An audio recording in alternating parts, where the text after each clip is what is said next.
Viewers, Titanic को unsinkable यानी कभी ना डूबने वाला जहाज कहा जाता था, लेकिन इसे ऐसी नजर लगी कि पहली ही यात्रा के दौरान ये दुर्घटनाग्रस्त हुआ और बहुत से लोगों की जान ले बैठा। लेकिन ये कैसे डूबा, इसकी एक नई थ्योरी दुनिया के सामने आई है, जिसका खुलासा एक लेखक ने किया है जो इस पर पिछले 30 साल से रिसर्च कर रहा था। हेलो व्यूअर्स, स्वागत है आपका यूनिवर्सल फैक्ट में और मैं हूं श्वेता सिंह। व्यूअर्स, 10 अप्रैल 1912 को दुनिया का सबसे बड़ा जहाज द टाइटैनिक साउथहैम्पटन, इंग्लैंड से न्यूयॉर्क शहर की ओर चला था।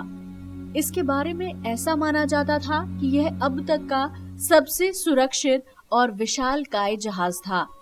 यह इतना विशाल था कि इसके बारे में ऐसा माना जाता था कि अगर यह डूब जाए तो इसका एक हिस्सा समंदर के ऊपर ही रह जाएगा।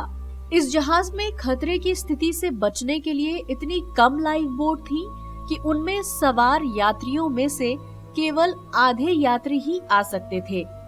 लेकिन इस कमी पर कभी ध्यान नहीं दिया गया, क्योंकि सबको यह विश्वास था कि टाइटैनिक तो कभी डूब ही नहीं सकता। यात्रा शुरू होने के 4 दिन बाद 14 अप्रैल की रात को अटलांटिक महासागर में 11:40 पर टाइटैनिक बर्फ की एक बहुत बड़ी चट्टान से टकरा गया। इस टक्कर से जहाज में कई सारे छेद हो गए और पानी उस जहाज में भरने लगा। जहाज में लाइफ बोट की संख्या बहुत ही कम थी, इसलिए लोगों को जल्दी ही पता लग गया कि बहुत से लोगों को लाइफ बोट में जगह नहीं मिल पाएगी। जब इस जहाज का अगला हिस्सा पूरी तरह से पानी में डूब गया तो लोग पिछले भाग में जमा हो गए। लेकिन टक्कर होने के 2 घंटे 40 मिनट के बाद जहाज पानी में पूरी तरह से डूब गया। अगले दिन सुबह लाइफ बोट में जिंदा बचे 705 लोगों को बचा लिया गया, जबकि 1517 यात्री और जहाज कर्मी इस दुर्घटना में मारे गए। व्यूअर्स, अभी तक यही माना जा रहा था कि जहाज बर्फ की चट्टान से टकराने से डूबा था, लेकिन एक आयरिश पत्रकार और लेखक सेनन मोलोनी ने जहाज के डूबने पर एक नया खुलासा किया है। उनके मुताबिक टाइटैनिक के डूबने की असली वजह सिर्फ उसका बर्फ के टुकड़े से टकराना नहीं, बल्कि जहाज के बॉयलर कमरे में आग लगना था।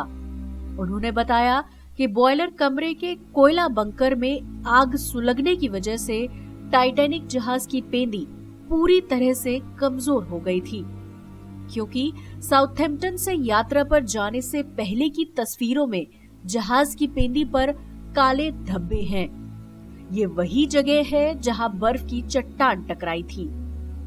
मोलोनी ने 30 साल तक इस हादसे पर रिसर्च किया और अब अपने नतीजे पर पहुंचे हैं। मोलोनी का दावा है कि जहाज का निर्माण करने वाली कंपनी के अध्यक्ष जे ब्रूस को आग के बारे में सब पता था, लेकिन उन्होंने इस बात को कभी अहमियत नहीं दी और जहाज के अधिकारियों को भी इस मामले में चुप रहने को कहा, जिसकी वजह से बाद में जहाज हादसे का शिकार हुआ और इतने सारे लोगों को अपनी जान से हाथ धोना पड़ा।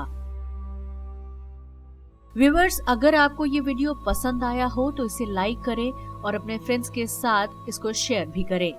साथ ही हमारे इस चैनल को सब्सक्राइब करें, जिससे आप इस चैनल पर आने वाले वीडियोस को देख सकें। Thank you viewers.